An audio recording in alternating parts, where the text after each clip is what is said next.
Welcome to our Bible Stories channel. Please subscribe and like us for daily updates. The next chapter is the Adam and Eve. Imagine the earth when it was new, before the plants had come up. In those days, God hadn't yet allowed it to rain on the earth, but caused a mist to come each day to water the land. During this time, God took some soil and shaped the first man. He breathed into his nostrils, and Adam was alive. God planted a garden in a place called Eden. It had every kind of tree, and there was a river that flowed out from the garden. In the middle there were two special trees. One was called the tree of life, and the other was called the tree of knowledge of good and evil. God told Adam to take care of the garden. He said, "You may eat from every tree except the one in the middle, the tree of knowledge of good and evil. You're not to eat from that tree. If you eat from it, you will die." God said, "It's not good that man is alone. I'll make a helper that's just right for him." He then brought all the animals to Adam and told him to name them. So Adam named all the animals, and whatever he named them, that was their name.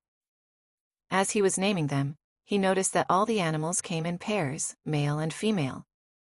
Yet, as he looked around, he noticed that there wasn't a female for him. God caused a deep sleep to come down over Adam, and he slept deep and long. Then God opened up the flesh in Adam's side and took a rib. Carefully he closed up the flesh. From that rib, God made a woman. When Adam awoke, God brought the woman to him. Adam said, "This is bone of my bone and flesh of my flesh. She'll be called woman, because she was taken out of man." This is the reason why a man leaves his parents and forms a relationship with his wife, and they become one flesh. Adam named his wife Eve because she would become the mother of all people. The next chapter is the fall.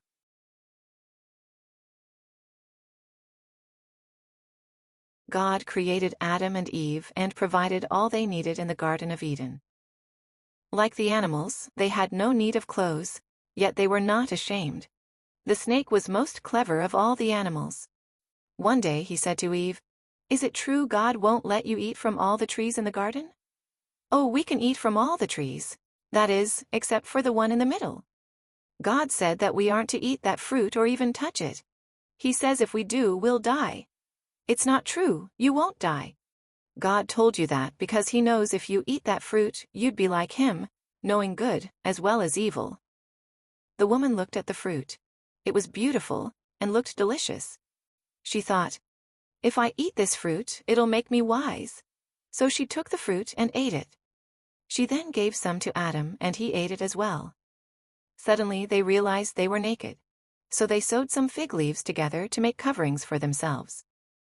As evening approached, they heard God walking in the garden. Suddenly, they realized they were afraid of God, so they hid among the trees. "Adam, where are you?" Adam knew he had to answer. He said, "Lord, I heard you walking in the garden, and I was afraid because I was naked, so I hid." "Who told you that you were naked?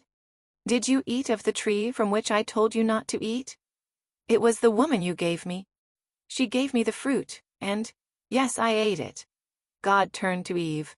"Why did you do this?" "The snake. The snake tricked me into eating it." God turned to the snake and said, "Because you have done this, you are cursed more than all the animals. From now on you'll move about on your belly. There'll be hostility between you and the woman, and there'll be a battle between your offspring and hers. He'll crush your head while you'll only bruise his heel." Looking back at the woman, God said, "Your pain will be great when you give birth to children, and having babies will be associated with pain. You'll want to control your husband, but from now on, men will dominate over you." God said to Adam, "I made it very clear that you are not to eat from that tree. Because you have disobeyed, the ground is cursed. From now on, you'll work for your food, and the ground will fight against you. It'll sprout thorns and weeds. Hard work will mark your life until you return to the soil from which you came." God dressed the man and his wife in clothes made out of animal skins. He then sent them out of the garden, where they worked the soil for their food. God said, "People now know evil as well as good. They'll try to get to the tree of life, so they can live forever. Therefore, God put a heavenly guard outside the garden. From that day on, people were separated from the tree of life. Thanks for watching. Please like and subscribe to support us.